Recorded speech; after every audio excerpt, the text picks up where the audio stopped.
What is good? What is good, y'all? It is your boy Savvy's Official. And as you guys see in the title, I'm gonna go over the top 5 fat burning mistakes that most men make in the gym. I've learned this from my mistakes in the past. I've been cutting going on 4 to 5 years now, and I've realized my first 3 years, I was making so many mistakes. No one told me what I was doing wrong. I wasn't properly coached by anybody. I just had to figure it out and learn it all for myself. So if you guys like videos like this and love these tips, go ahead and like, subscribe, and comment for more. Let's get into it. I'm a little drained right now. I've already hit shoulders pretty hard, but I still have enough energy to give you guys some sauce. First mistake that I think most people make when it comes down to burning fat is doing too much steady state cardio. And what I mean by that is a lot of people, they overrun or they overwalk and do way too much cardio to the point where like your body starts to eat after your muscle instead of its fat in order to burn fat. So for example, instead of running long distance, 5 to 10 to 20 miles a day on top of lifting super heavy, calm it down a little bit.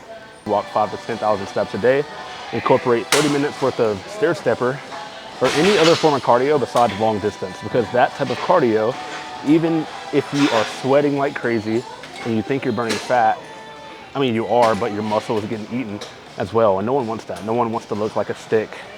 I know I don't, so I highly recommend just sticking to very low intense cardio. Very low intense sprints are great because it doesn't bite after your muscle. I walk 10,000 steps a day, whether it's incline or just flat outside on the ground. That always works. I've never not seen success doing that. So that's the first mistake. And most people that do this like don't realize that they are losing muscle, because it's kind of hard to tell whenever you're like in the moment and you're like, you have momentum and you think you're doing well, but then 3 months down the line, when you check your results, you're weaker. So therefore you're pretty skinny. So I would look out for that. That's one red flag right there, and one mistake that I made in the past that I have switched up now. And now that I'm walking more steps, I am stronger, I'm leaner, and I look way better than I was before. Okay, so mistake number 2, and I think most guys still make this mistake this day, is that people are lifting like they're bulking when they're cutting. I'm guilty of this. And what I mean by that is when you're cutting, you're typically in a caloric deficit. When you're cutting, you typically have no energy, right? For the most part, unless you're not natty, unless you're taking some type of TRT steroid that helps with that, but that's a different conversation. So when you're lifting like you're bulking, but you're cutting, you're going so hard with the volume. Most guys do these like high volume bro splits and they end up depleted, end up drained, end up having no energy, right? So in my case, I would do high intensity but low volume. So in my case, I would work out 3 to 4 times a week. Again, low volume, go pretty intense. So time under tension, focusing on the stretch, focusing on the contraction, do all of that. That helped me a lot, especially in my lifts over time. And right now I'm even depleted now. I'm eating like between 1,500 and 1,800 calories a day. And I've noticed if I go stupid hard with volume, 5 sets of like 20 to 40 reps, it really kills the pump. So I've realized over time that instead of doing a high amount of volume, calm it down a little bit, but be intense. There's a difference between intensity and volume. You can go low volume and be super intense. You don't have to have hella weight on the bar. All right, so the third mistake that most guys make, in my opinion, is, and I used to be the same way once again, is when they work out, they're working out to just break a sweat, to sweat like crazy, and they think that sweating like crazy and being drained by the end of the workout means success when cutting. No, because when you sweat, it burns glycogen. And when that happens, if you sweat hard enough after a very, very, very volumized workout, you end up breaking down your muscle once again. So like instead of going for the sweat, go for the tension, go for the stimulation, go for tempo control, frequency control, controlling the weight. It's not about throwing the weight around, going as fast as you possibly can. It's about stimulating the muscles. So I made the same mistake, and I've realized like I just got into a state of insanity because I wasn't growing, for one, I wasn't getting lean, and I wasn't keeping any muscle. So make sure you are going for the tempo, focusing on the stretch and contraction, and controlling the weight instead of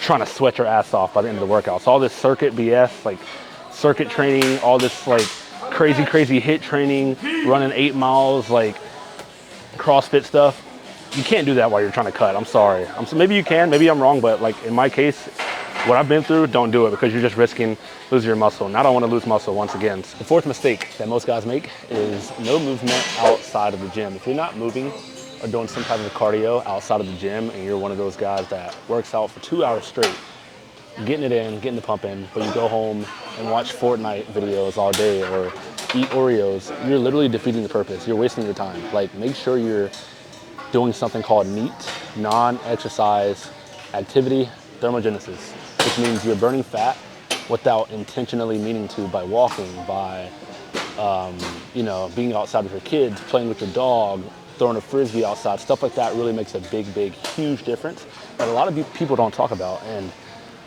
when I was in college, I used to be that way. I used to eat so much food, work out super hard, go back to the dorm, do homework, never do anything else the rest of the day. But the moment I switched that mindset into working out for at least an hour a day, I would go home, walk my dog. I looked a lot more leaner then than I did in college. And I actually worked out 7 days a week in college, but now I work out sometimes 2 to 3 times a week for strength. And then the other days I just do yoga or make content or whatever, just walk, because I walk every single day. So that's the biggest mistake that I found. Try to avoid that. Once you avoid that and really switch that paradigm, y'all will burn so much more fat. Y'all will feel better about yourselves and you'll look that much leaner. Trust me, try it out and let me know how it works for y'all's physique.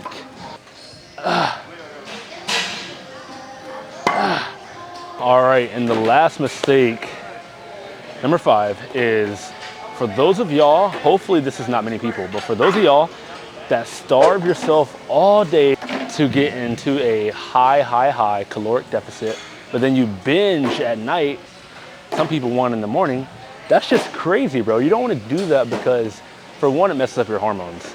Your leptin levels, ghrelin levels all over the place. You're going to be staying up all night eating and cooking. It's going to mess up your routine schedule for the next day, and it's just not efficient. Instead of starving all day, you don't have to starve all day. Fast until about 2 o'clock. I recommend fasting 5 hours upon waking up. Now, when it comes down to eating, eat a high protein diet. I feel like this is very important because 1, protein is very satiating for 1, and 2, protein will keep you full and it's way better than carbs. The reason I don't like carbs as much, especially when you're cutting, is because carbs turn into glucose. And when you eat carbs, it spikes your blood sugar through the roof. So that goes into cravings. That goes into a lot of different things that a lot of people don't talk about. So I personally would not go crazy on the carbs. Keep a high protein diet. Of course, eat some carbs. Eat about 100 to 150 grams a day. That's what I recommend for me. Again, I'm not a dietitian, so hit them up if you have any real questions. That just works for me. I would give it a shot. But as far as binging at night, that's crazy because I enjoy my sleep. And I know for me, when I eat at night, I won't get sleep for the rest of the day, only because I feel my food digesting and I got to use the bathroom every 2 hours. I know, TMI, too much information, but that's all I have for y'all, man. I hope you guys really took from this video segment. It's very practical. Give it a shot. Apply the tips. I think it works for me. I mean, I've gotten pretty shredded based off what I've used for me, but everyone's body's different. But if you guys enjoyed this video, don't forget to like, subscribe, comment for more. Y'all, we got a fire video dropping right after this. I'm excited to drop it. I'm thankful that we're almost at 3,000 subscribers. I'm thankful for the new people. And hey man, God is good, bro. Let's keep on working out. Let's keep on getting healthy, and good luck on y'all's cutting journey. Let's get it, baby. Still having struggles, I'm still in my process. This is God's work, not no boss flex. Having battles at night with my old self. This is dark work, these are light reps. There's power in all of your failures and mistakes and missteps. Misguided, I learned things the hard way, but I take time to